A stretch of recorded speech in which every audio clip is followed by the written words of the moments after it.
Bom dia, pessoal. É com grande satisfação que recebemos na 30ª semana de matemática o professor Dr. Humberto Bortolozzi, da Universidade Federal Fluminense de Niterói, que apresentará a palestra intitulada O papel da tecnologia da informação e a comunicação nas práticas interdisciplinares no ensino da matemática na escola básica.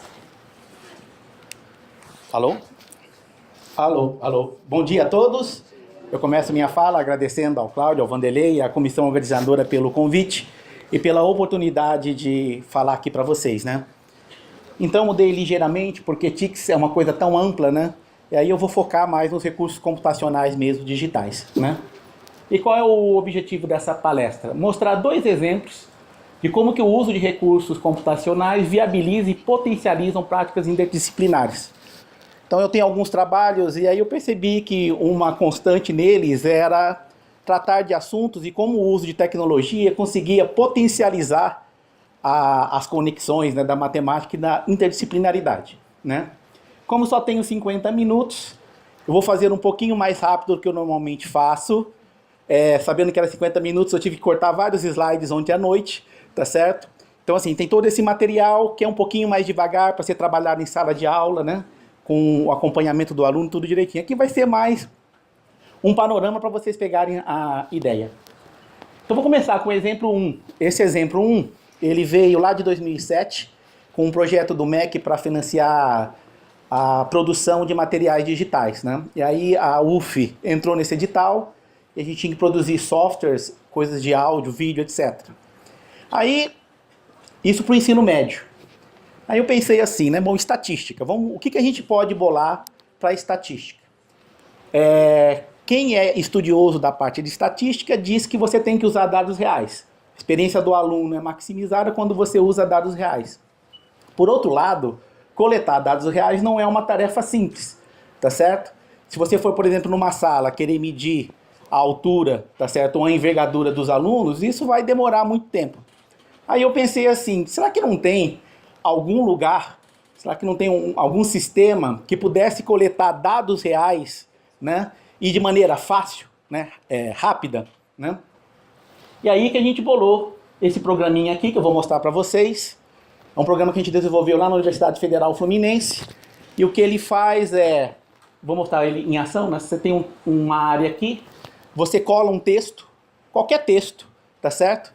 E hoje, com a internet, você pode achar textos dos mais variados estilos, né? Obras inteiras, letra de música, legenda de filme.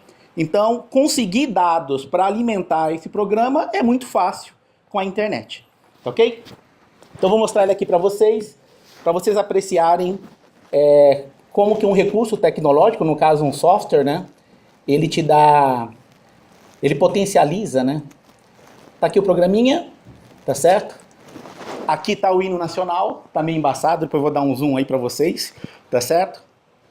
Você copia e cola e manda processar, tá certo? Eu vou dar um zoom aqui para vocês verem, né? Aqui, ó.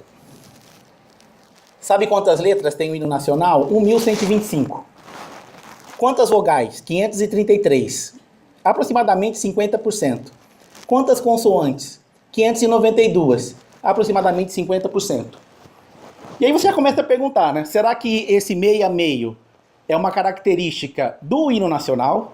Será que esse meio a meio, metade vogal, metade consoante, é uma característica do português? Ou será que isso é uma característica de qualquer texto, né? Então você já pode começar a perguntar questões que os estatísticos gostam, que é a questão da variabilidade, né? Se eu colocasse um texto mais longo, será que esse 50-50 se manteria? Se colocasse um texto curtinho, será que se manteria, né? E aqui, olha só, ele está contando quantos A's tem, quantos B's tem e assim por diante. Aí você dá um clique aqui, ele permite ordenar. A letra que mais aparece aqui é o A. Depois vem o E, depois vem o O. Aí o A, a letra mais frequente do hino nacional é o A. Será que isso é uma característica do hino nacional? É uma característica do português? Ou será que qualquer texto que eu pegue vai ser a letra A, né? de fato é uma característica do português, né? É claro que você pode colocar textos onde a letra A não é mais frequente, né? Aliás, fazendo a pesquisa para o material que acompanha esse software, a gente descobriu que em linguística tem uma forma de linguagem chamada lipograma. O que é um lipograma? É um texto onde você omite uma ou mais letras, né? Qual seria, sabendo que o A é a letra mais frequente de um texto longo em português, o que seria um lipograma interessante? Fazer um texto onde você omitisse quem? A letra A. Porque daí você testaria a sua força de vocabulário e de imaginação para tentar montar um texto sem a letra A. Você quer ficar famoso? Você quer ter o seu nome na Wikipedia e lembrado por tempos e tempos? Escreve 100 páginas com uma história, não pode escrever x, que não vai dar certo. Tem que ser um texto que faça sentido, omitindo a letra A. O português não tem uma obra conhecida de referência na forma de lipograma omitindo a letra A. Em inglês tem, em francês tem, em espanhol tem. Tem gente que a letra mais frequente em francês é a letra E, em textos longos. Em inglês também é a letra E. Teve gente, né, que até pegou um lipograma, um livro grosso assim, do francês, traduziu para o inglês, mantendo o E como sendo a letra ausente, né? Então, se você quiser ficar famoso, escreve um lipograma sem a letra A, seu nome vai ser lembrado como sendo o primeiro autor de um lipograma em português, né? Tem lipogramas, mas são coisas assim de uma página. Quando eu peço para os alunos fazerem, eles vão lá no Google e acham um conto de cordel que tem uma página, onde não tem a letra A. Mas eu queria coisa parruda, né? Coisa assim realmente para manter o seu nome na história, né? Outra coisa relacionada aqui tem aquele método de criptografia de César, né? Que você permuta as letras para fazer a criptografia, né? Esse estudo de frequência, ele é um método para quebrar esse tipo de criptografia, né? Porque se você permutou as letras e a letra mais frequente é X, é porque o X deve estar sendo A, né? Então todas essas coisas são tratadas a partir desse módulo aqui, né? Dígitos. O hino nacional não tem dígitos, mas você pode usar esse programa para estudar a frequência de dígitos na expansão decimal de números. Por exemplo, pega os 1000 primeiros dígitos de π. Quem será que aparece mais? O dígito 0, o dígito 1, o dígito 2 ou o dígito 9? Se você pegar 1/3, 2/3, etc., né? Tem até um ramo da matemática que estuda isso, que é a questão da normalidade dos números, né? Que é ver a distribuição de frequência de dígitos, pares de dígitos, etc., em números reais. O hino nacional não tem, mas você pode usar isso para estudar números reais. Aqui estão os acentos, né? O mais frequente é o agudo. Aqui os sinais de pontuação. Tá certo? Veja aqui, né?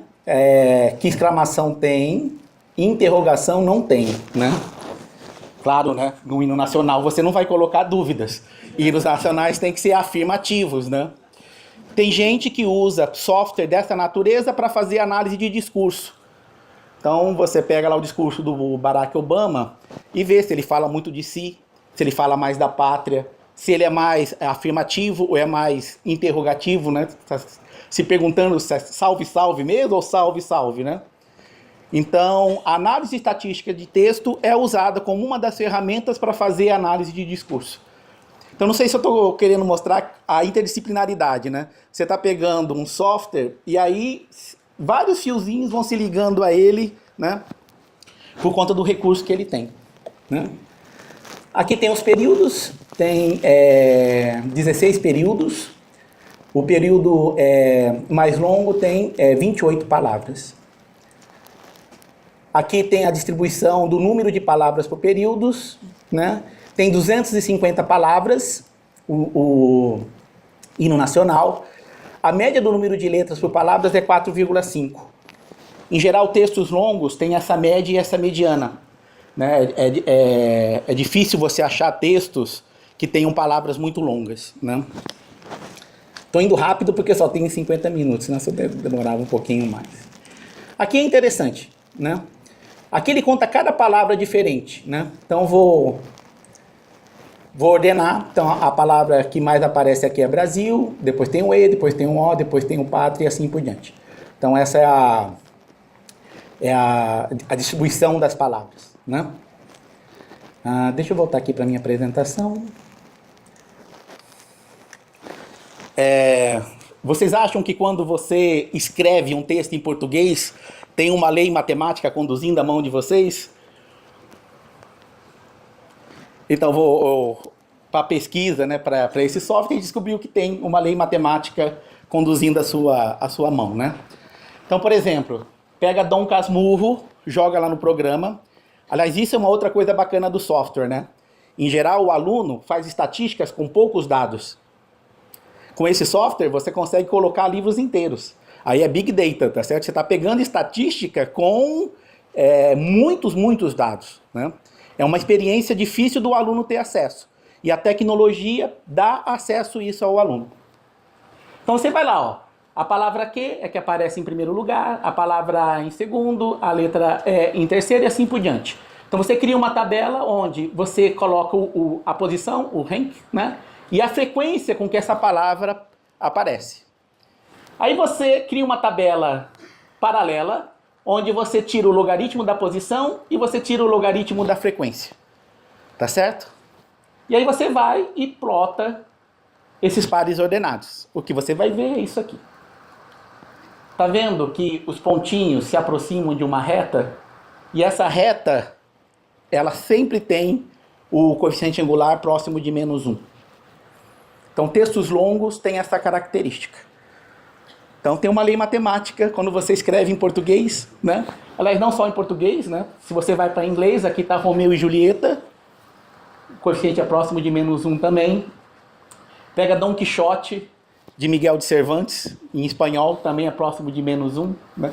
A lei de Zipf é irmãzinha da lei de Benford, tá certo? São leis irmãs, né?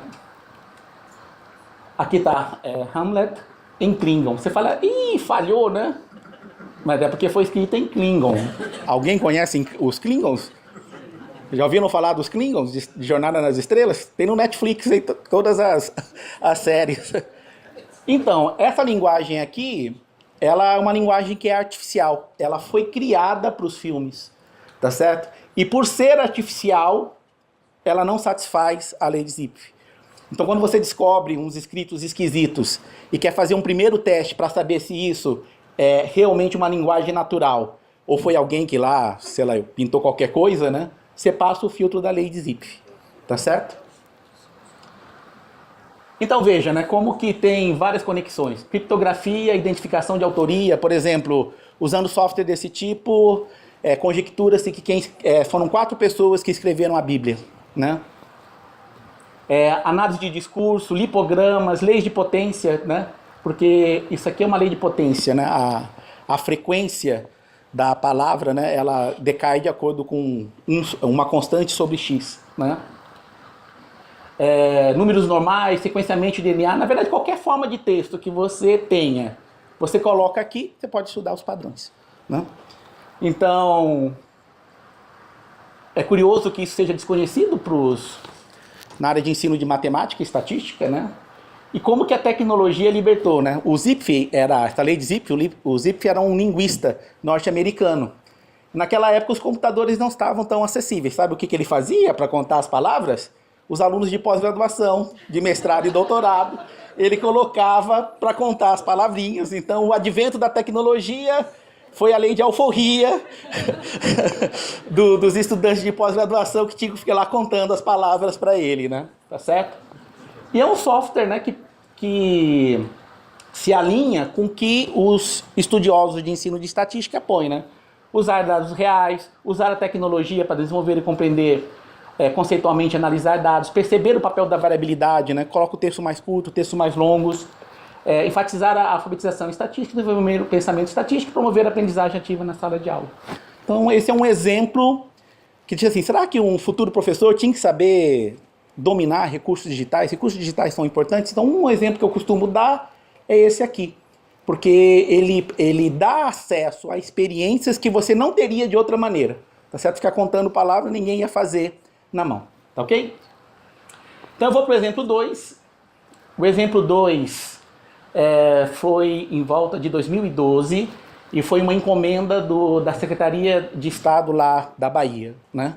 Então, também é para o ensino médio, foi uma iniciativa voltada para o ensino médio, e a Irene, né, que era secretária na época, ela quis levar a interdisciplinaridade assim bem a fundo.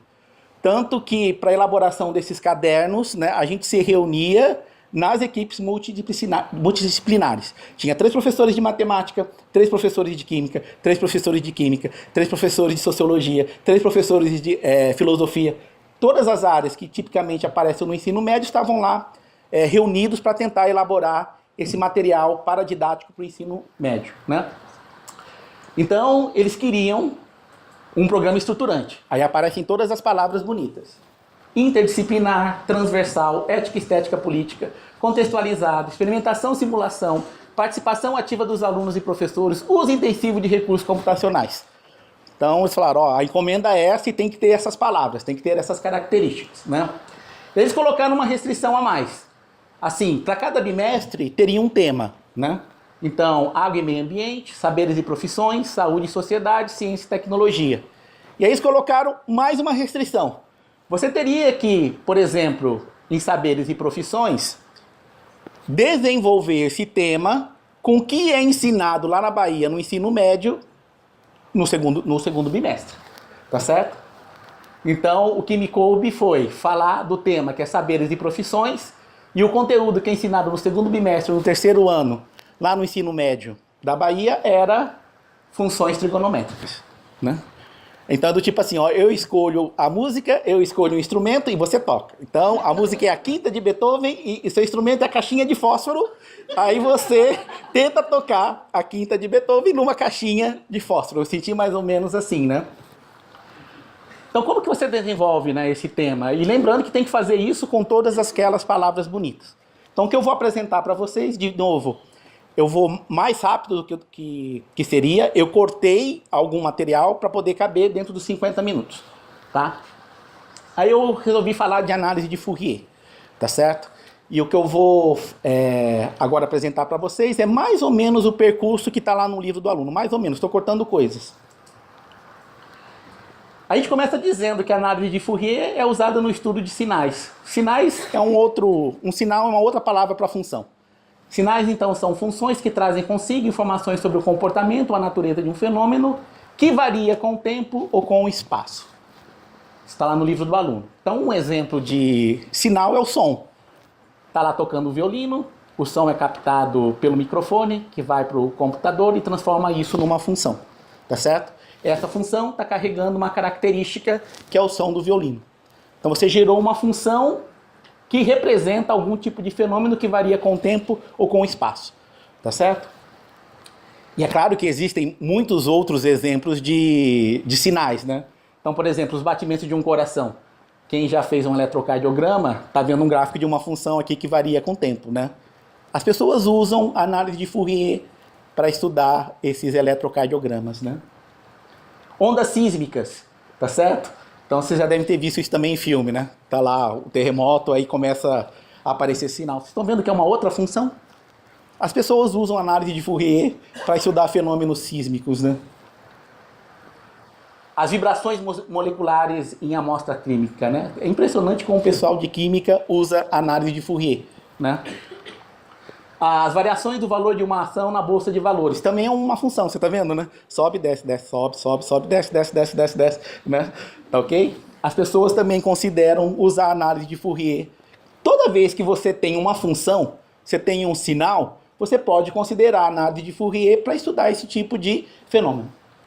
E aqui eu vou dar um exemplo, ao contrário dos demais, todos os exemplos que eu apresentei são fenômenos que variam no tempo. E aqui vai ser importante, porque eu vou falar, né?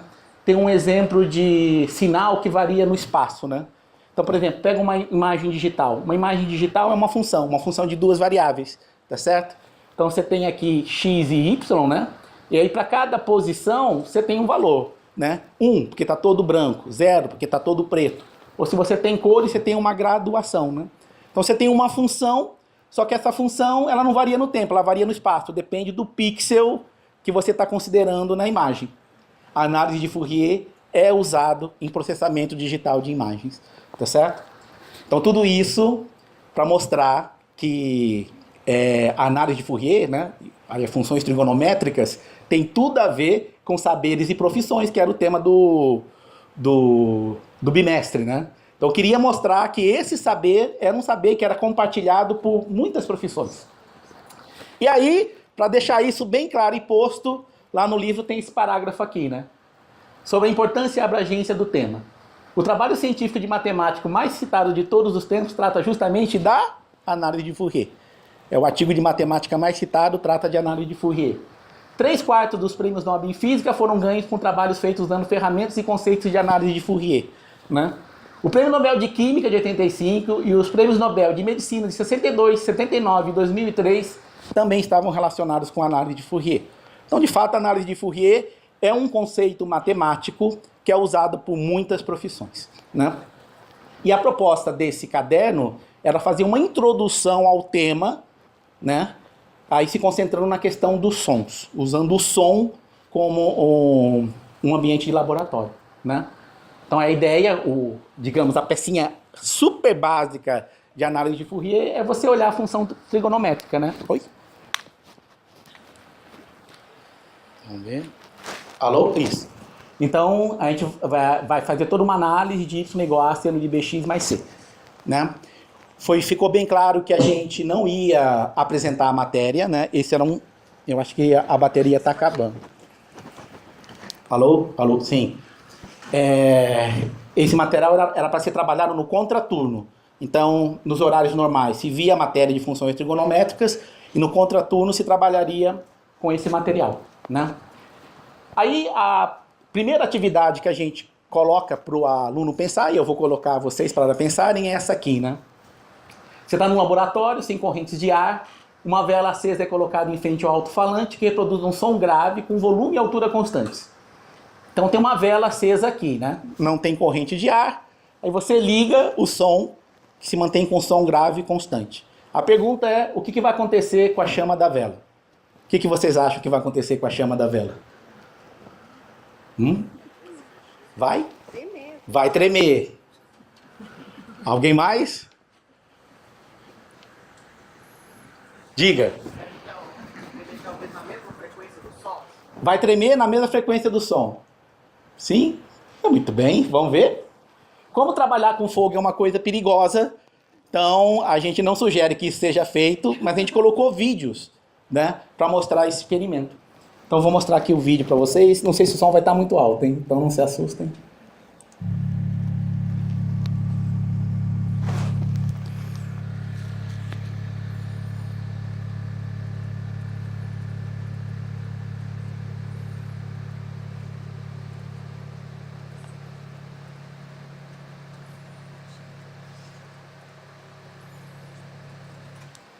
Muito bem.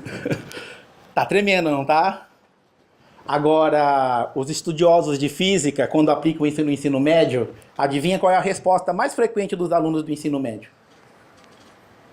A resposta é equivocada. Tem uma que apagar, tá certo? Tem mais outra se não apagar? É assim, você liga o som, a chama pende. Então, o som tá ligado, a imagem fica assim. Você desliga o som, aí ela volta. É como se o som empurrasse, né, a chama da vela, mas não é. É a questão da vibração. Pegou isso e já está entrando no nosso tema, né? Tem a ver com vibração, tem a ver com movimento, tá certo? Uma pergunta que a gente coloca lá é por que quem gravou essa experiência de laboratório colocou alto-falante, vela e câmera e depois moveu a câmera para ficar assim, ó? Por que quem gravou esse experimento teve esse cuidado de tirar, estavam alinhados assim, né? Aí a câmera se movimenta assim para ver de lado. Por que teve essa preocupação? Oi? Pegar o movimento. Porque o movimento é assim, né? Se você tiver assim, você não percebe tanto. Quando você vira de lado, você vê, né? É porque é uma onda longitudinal, né? Tá certo? E aí, como você bem falou, né? Será que dá para apagar fogo com som? Tá certo? Porque essa é uma resposta que também aparece. Você liga o som, o fogo vai apagar, né? Aliás, essa é uma outra característica, né, desse material. Tudo que a gente vê que agrega ao conteúdo, a gente põe, tá certo? A ideia é criar uma densidade de conexões para que com isso o aluno consiga perceber melhor o assunto que está sendo tratado e a riqueza do assunto, né? Já viram falar daquele programa Caçadores de Mitos? Um dos programas era para responder essa pergunta: se dá para apagar fogo com som. Um episódio inteiramente dedicado a esse assunto, né? E aí eu vou dar a resposta mostrando um experimento do pessoal da NASA. Tem um vídeo aqui, o vídeo de baixo da NASA.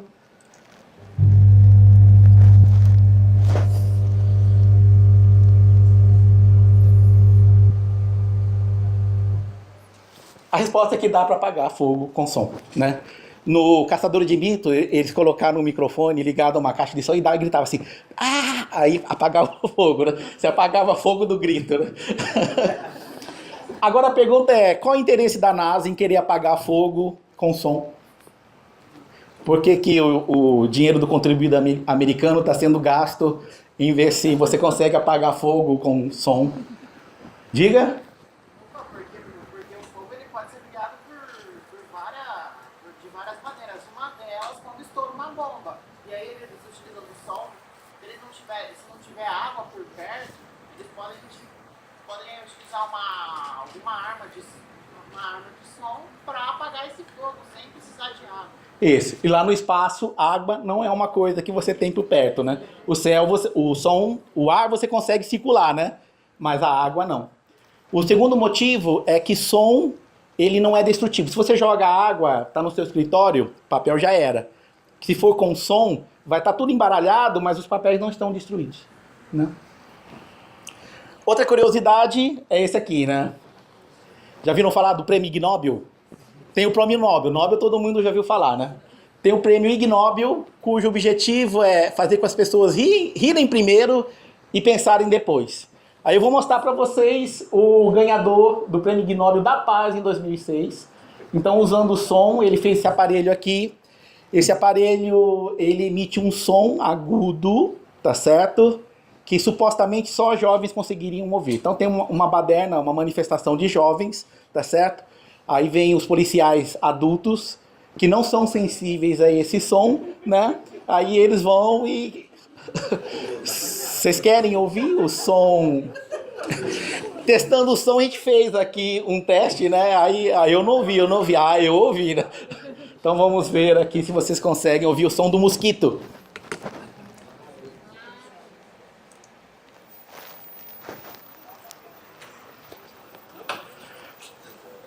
Falar que não ouviu, eu denunciei a idade. Se você não ouviu... Alguém ouviu? É. Na internet também tem esses testes, né? Você tem um regulador, aí você fala, tô ouvindo, não ouço mais. Aí você aperta um botãozinho e fala, sua idade é essa. Porque tem uma correlação na frequência que você consegue ouvir, tá certo? E a sua idade.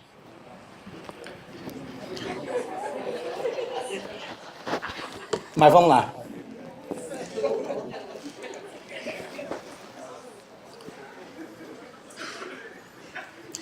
Então, esse é o primeiro recurso computacional que a gente coloca o aluno para interagir, tá certo? Então, esse é um modelo, é uma alegoria, a gente deixa bem claro que é uma alegoria, né? Então aqui tem um biombo, uma membrana que vai vibrar, tá certo? E esses pontinhos aqui estariam representando as moléculas de ar. É claro que isso é uma alegoria, porque as moléculas de ar não estão que nem soldadinhos enfileirados assim, né? Mas a ideia é, a partir dessa interação do modelo, perceber características, né? Normalmente eu convido alguém para vir aqui e interagir, mas como o prazo, o tempo é curto, né? Então tá aqui, ó, tá vendo? O biombo vai e vem, e aí você vê as moléculas de ar andando. E aí a gente pede para o aluno, né, variar a amplitude, embora acho que o aluno não saiba o que isso significa, mas ele é convidado a dizer o que a amplitude altera na simulação. O que a amplitude está alterando na simulação? Ó, vou diminuir a amplitude para vocês perceberem. O que a amplitude controla?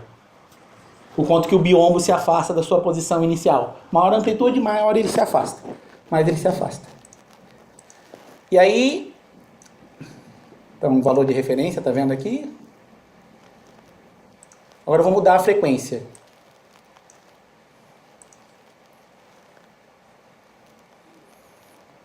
É até hipnótico, né? Esse movimento dos pontinhos. Aqui. Então a frequência é o número de vezes por segundo que ele vai e volta, né? Por que isso? Estou indo rápido, hein? Normalmente isso é para fazer mais devagar. É para mostrar aonde que aparece o seno nessa história. Eu digo assim, olha, nós vamos observar uma molécula de ar. Aí vamos animar.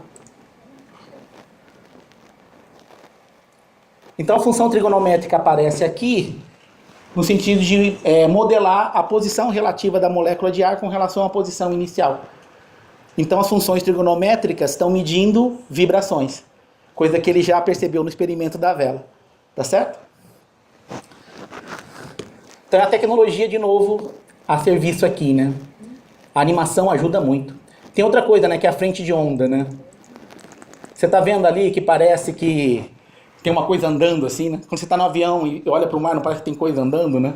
Mas as moléculas de ar não estão andando, né? Elas não estão saindo pela direita, né? É uma percepção, né? Tem uma coisa se agrupando que parece estar movimentando, mas a molécula não anda, não sai pela direita, né? Onda transmite energia, não movimento ali, né? Ok. E aí que vem a conexão entre várias coisas, né? Então, quem já ouviu falar da teoria de representações semiótica lá do Duval, né? Então, o pessoal de educação tem um grupo de pessoas que diz assim, olha, para você apreciar bem a matemática, você tem que olhar o mesmo objeto de representações diferentes. E aqui tem várias dessas representações. Tem uma gráfica, tem uma algébrica, tem uma numérica, e vocês vão ver agora que tem uma que é sonora. O GeoGebra, ele tem uma função chamada tocar som. Você entra com uma função e pede para tocar essa função. No caso, eu entrei assim, né? Y é igual a K, é igual a seno de 2kπx mais C. O A está valendo 1, o K está valendo 440 e o C está valendo 0. Então, vou tocar aqui o som. Tá vendo? Esse A é quem multiplica a função seno. Se eu trocar o A por meio... Alô? Alô? Alô? Se eu trocar o A por meio, está sendo multiplicado por 1. Se eu trocar o A por meio, o que vai acontecer com o gráfico? Em cálculo 1, a primeira coisa que a gente aprende em cálculo 1 não são aquelas transformações. Se você multiplica por fora, por dentro, soma por fora, soma por dentro, isso é usado aqui, tá certo? Então, está multiplicado por 1, se você multiplicar por meio, o que vai acontecer com esse gráfico? Vai ter uma contração vertical. E o que vai acontecer com o som? Vamos ver?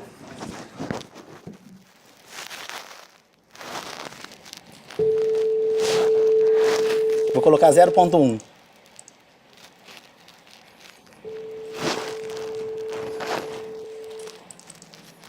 Zero. Esse. Então esse é o volume do som, a intensidade do som, tá certo?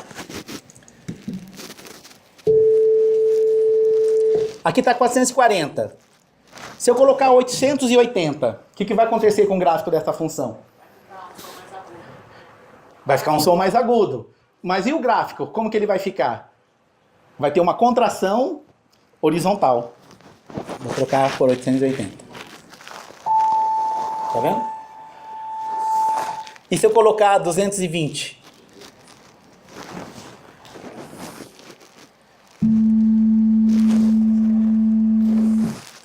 Se eu colocar 60? Esse som é familiar para vocês? 60 Hz? Já ouviram esse som antes? Se você ficou perto de um transformador, você deve ter ouvido esse som, porque 60 Hz é a frequência da nossa corrente alternada. tá certo? Ela fica alternando 60 vezes por segundo, né? Vamos voltar para 440. E esse C, né? O C é quem está aqui dentro, tá vendo? Se eu pegar esse C, o que vai acontecer com o gráfico da função?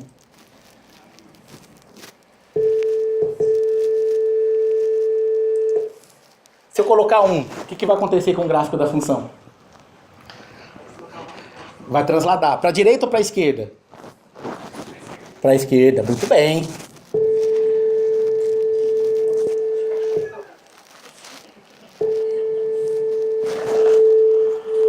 Notaram alguma diferença no som? Não? Muito bem, vocês são normais. o ser humano não consegue detectar mudança de fase, aí que se diz. Se você se muda a fase, o ouvido humano não consegue reconhecer a mudança de fase, né? Ó, dava para explorar mais, mas estou indo rápido, né? Então isso eu já falei, né? Da amplitude, da frequência, da fase. Aí tem tudo a ver, né? AM e FM, né? A AM é amplitude modulada. Por quê? Porque ele codifica um sinal na amplitude da onda. FM, frequência modulada. A amplitude é constante e você codifica o sinal pela frequência, né? É um assunto riquíssimo, né? Tem um monte de conexões, essa história de sinais, né? Você pode tocar música com as frequências das notas, né? Então, cada nota tem uma frequência. Você vai aqui no GeoGebra, dá as frequências, aí pede para ele tocar. Tá certo?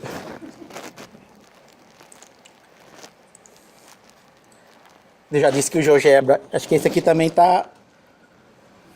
Alô? Tá indo pro espaço o som, hein? Vou pular assim, né? Quem trabalha com sintetizadores usa o seno para gerar sons, né? Que nem aqui, né? Tá. Mas você pode usar outras funções periódicas. Tem a onda quadrada, ó. Ou a onda dente de serra. Então esses são 3 geradores fundamentais, né? Quem pega esses sintetizadores mais antigos vê que você obtém som mais complexos combinando som mais simples, que aliás tem tudo a ver com a análise de Fourier, né? Você gerar coisas mais complexas com soma de coisas mais simples. E aqui um outro exemplo de funções definidas por partes, né? Levando isso lá para a escola básica. Esse aqui, assim, você varia a amplitude. Quem trabalha com sintetizadores também, né? O som de um instrumento não é constante. Se aperta a tecla de um piano, o som aumenta e depois decai. Então você pode aqui trabalhar com uma função para ajustar esse decaimento. Então as pessoas que trabalham com sintetizadores também usam esse tipo de esquema e está implementado aí no GeoGebra. E aqui vem a festa ficando melhor, porque ao invés de ouvir um som, eu vou ouvir agora 2 sons juntos, né? Em vez de ouvir uma senoide, vou ouvir 2, né? Então vamos ouvir só a primeira.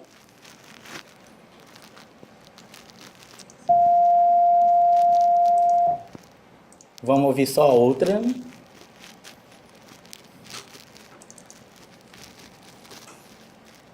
Tá vendo?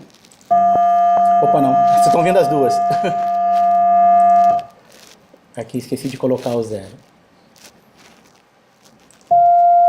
Tá? Aí você pode combinar. Se eu colocar 0.5 numa, 0.5 na outra, colocar, sei lá, eu aqui 440, colocar 440, o que eu vou ouvir? Já que a frequência e a amplitude é a mesma, eu vou ouvir um som mais forte só, tá vendo? Afinal, meio mais meio dá 1, tá certo? Eu vou agora fazer um experimento por conta da fase. Daria para explorar mais coisas, eu vou olhar para a fase. Então, vou mudar a fase de uma. Vou colocar aqui, ó, 0.5. Você viu que uma se deslocou um pouquinho e somou, né? Vamos ver o som. Vou mudar a fase ainda mais, ó. Eu não estou mudando a frequência nem a amplitude, só estou mudando o quanto que elas estão se alinhando.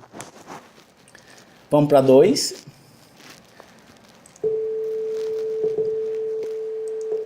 Vamos para 3.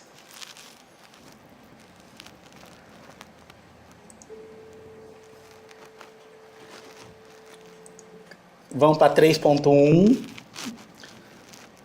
Tá vendo ali, ó, que está praticamente sumindo? O que está acontecendo? Como elas estão fora de fase e a diferença de fase é π, uma está cancelando a outra. Os dois sons estão existindo, mas uma está cancelando a outra, né? É esse princípio que tem no escapamento do seu carro.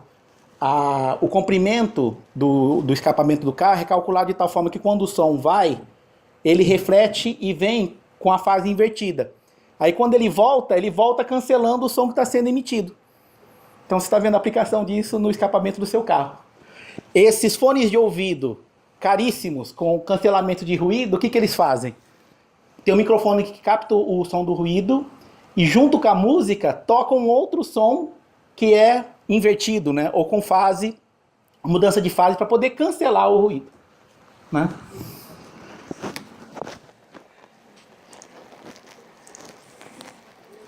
E aqui tem duas senoides sendo tocadas juntas.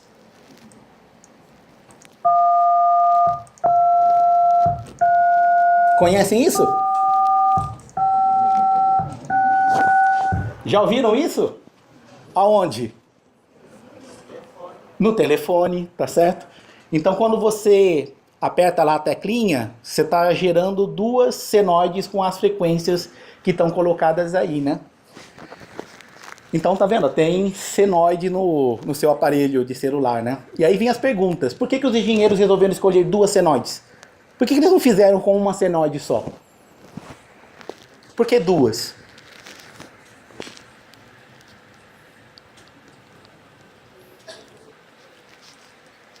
Antigamente, muito antigamente, você, no sistema telefônico, se você quisesse fazer um interurbano, você tinha que mandar um sinal sonoro, tá certo?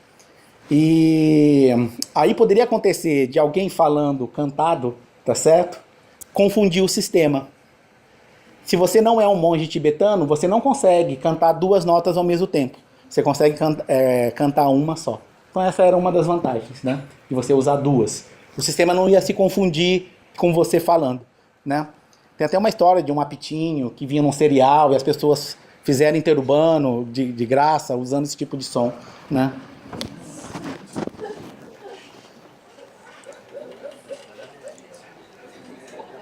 Quanto tempo eu tenho? 17 minutos? Ah, então dá pra mostrar isso aqui também. Só 10 minutinhos? Então não vou mostrar isso aqui. Eu vou usar meus 10 minutos que faltam para falar disso aí, né? Nessa pesquisa também para esse material, lembra, a ideia é trazer conexões, né?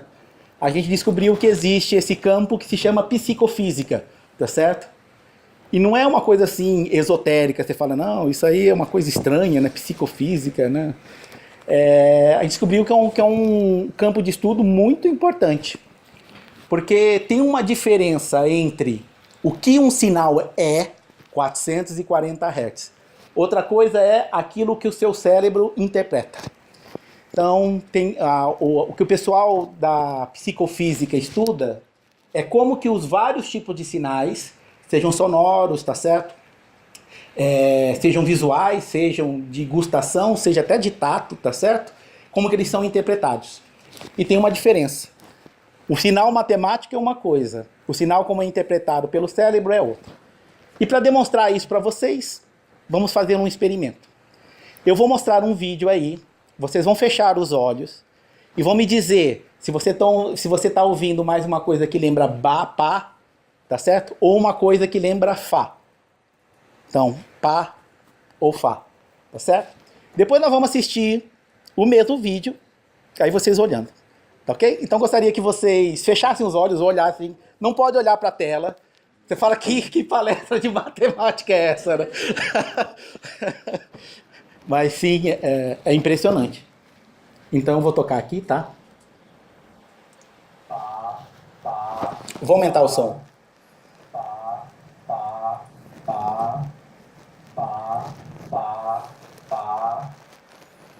Opa, não. De novo.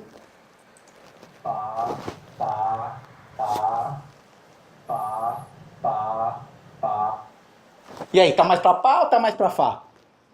Pá. Agora eu gostaria que vocês assistissem, olhassem bem pro apresentador da BBC e me dissessem se ele tá falando pá ou fá. Tem que olhar para ele agora. Tá? Agora tem que olhar, tá certo? Pá, pá, pá, pá, pá, pá, pá. Você tá ouvindo mais para pá ou mais para fá? Pá, pá. Agora sabe que ele tá falando pá o tempo todo? Ele tá falando pá o tempo todo. O que mudou daqui para cá, né? O som é pá, mas o lábio dele tá fazendo fá. Quando você está ouvindo, seu cérebro está usando duas informações. Você usa seus olhos para ouvir, tá certo? É isso que essa experiência está dizendo, né? O sinal que chega, não é só o som. Você está combinando também informação visual, né? Ele está mexendo os lábios com fá, mas o som é pá. Pode fechar os olhos. Se você fechar os olhos, você vai voltar para pá. Você olha, você ouve o fá. Pá, pá, pá, pá, pá, pá. Isso não é um defeito, né? Você fala, depois que defeito, né? A gente não percebe a realidade como ela é, né? Os psicofísicos dizem que isso foi uma construção evolutiva, né? Confiar muito nos olhos, né? A gente confia muito nos olhos. Vou mostrar um outro. Então aqui é um exemplo de um sinal sonoro, tá certo? Que não, pelo cérebro, ele não é interpretado apenas pelo sinal sonoro. Tem uma componente visual aqui também. Esse é um exemplo clássico também, né? Quem foi no Catavento, no Museu Catavento, viu isso aí pendurado lá, né? Para mostrar também como que, em termos de interpretação de sinal, não é só o sinal, é também a questão do cérebro. Tá vendo esse quadradinho aqui? Ele tem um cinza de fundo, não tem? Tá certo? Tá vendo esse outro quadradinho B aqui? Ele tem um outro cinza de fundo, não é? E se eu disser que é o mesmo tom de cinza? Se você pegar o Photoshop, né? Colocar o conta-gotas aqui e perguntar qual que é o RGB dessa cor, ele vai te dar um número. Se você pegar e colocar o contador do Photoshop aqui, ele vai dar exatamente a mesma tripla de números. A cor de fundo desse aqui é a mesma cor de fundo desse aqui. Tá certo? Isso não é truque de computação gráfica. Isso está mostrando como o cérebro não interpreta o sinal matemático simples e puramente. Ele integra várias informações. Para vocês não acharem que isso é truque de computação gráfica, eu estou querendo enganar vocês. Eu trouxe cópias impressas, tá certo? Aí o que você pode fazer é assim, ó. Você pega e junta os dois quadradinhos. Fala, aí tá diferente. É quando você junta, aí tá igual. Tá certo? Eu não trouxe muitas cópias. Talvez seja bom levar um lá no fundo para ir para frente, né? Vai assim, aí... por favor. Aqui,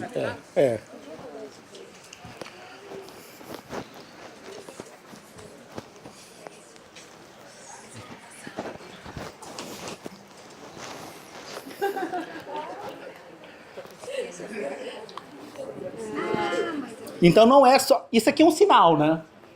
Aqui tem uma tripla de números associada a essa cor. Mas o cérebro não usa só isso.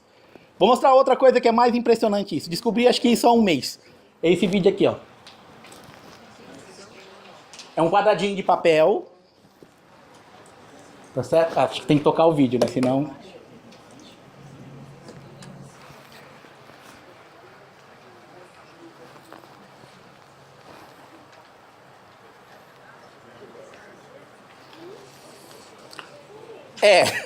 E eu também, para vocês acharem que isso não é computação gráfica, eu trouxe impresso. Você pode ficar passeando e ver como que ele muda de cor na frente dos seus olhos, né?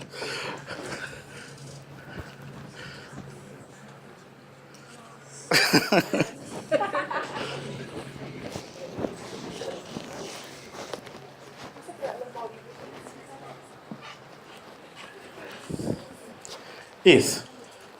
É, O que nós fizemos aqui foi um caminho, né? Você pega várias funções trigonométricas e soma. O que a análise de Fourier faz é justamente o contrário, né? Você entra com um sinal e ele te dá as frequências e as amplitudes para, somando aqueles senos, recuperar a função. A gente diz para o aluno que, de fato, isso não está acessível para ele, né? Você precisa fazer um curso de cálculo para aprender como vir no processo inverso. Ele trabalhou bastante com esse caminho, e tem esse outro caminho, né? Embora a gente coloca alguns aplicativos que podem ser usados para fazer o processo inverso, né? Tem esse Audacity que ele calcula a frequência, ou esses afinadores. Não sei se já viram esses afinadores de violão, né? Você toca o som, ele diz qual é a frequência. O que ele está fazendo é Fourier para descobrir qual é essa frequência, né? Se eu tivesse tempo, eu ia convidar alguém para cantar e conseguir um 440 Hz, mas... Ah, sim. Quanto tempo eu tenho? Meu tempo acabou, né? Então... Tinha um exemplo 3, que é de projeções em perspectiva, né? Que é um outro tema cheio de conexões, né? Potencializado pela tecnologia, mas eu vou então parar aqui dentro dos meus 50 minutos. Eu agradeço a atenção dispensada, né?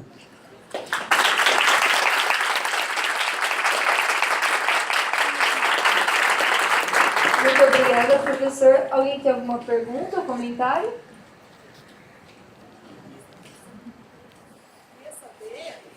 Parabéns pela apresentação. Eu queria saber se aquele primeiro programinha da contagem lá da distribuição de frequência está disponível no Andê. Ele está disponível sim, tá certo? Você faz o seguinte. Esse aqui, né? Tá vendo aqui, ó? É só entrar no Google e procurar estatística das letras, palavras e períodos, que aí o primeiro que tiver, você tem um programa. Um programa que você baixa, né? Tem outros programinhas gêmeos que tem ali, né? Tem um que analisa a evolução de vocabulário. Você lê uma página de um livro, quantas palavras novas tem? Aí você lê a segunda página, quantas palavras novas tem até então? Você vê que a curva, ao ler o capítulo 1 de um livro, basicamente você pegou 80% das palavras que você precisa para ler o livro, né? Então, um livro difícil seria aquele que a cada página tivesse palavras realmente novas, né? Mais alguém? Pergunta além de si, ela tem uma prova, uma ideia da prova matemática ou é só alguma coisa experimental? Várias pessoas têm dado explicações diferentes para ela, né? A explicação que eu acho que, inclusive, foi o próprio Zipf que deu, né, o linguista, é o seguinte. Essa lei é resultante de um jogo de forças, segundo ele diz. Uma coisa é você querer transmitir, ter segurança naquilo que você está querendo transmitir. A outra coisa é a energia que você gasta para isso. Então ele diz assim, se você quiser ser ultra específico, você gasta muita energia para isso. Agora, se você também não se liga muito para isso, a comunicação fica prejudicada. Então o modelo que ele tem é do tipo assim, é um balanço entre você equilibrar a certeza de que a sua mensagem, ou boa parte dela, seja transmitida e a quantidade de energia, de esforço mental que você gasta para fazê-lo, né? Mais alguém? Bom, eu tenho um comentário, né? Primeiro, obrigada, professor, pela palestra. E para quem teve interesse, o professor tem vários vídeos no YouTube, então podem acessar com os assuntos bem legais, viu, gente? Bom, vamos agradecer ao professor novamente. Obrigado.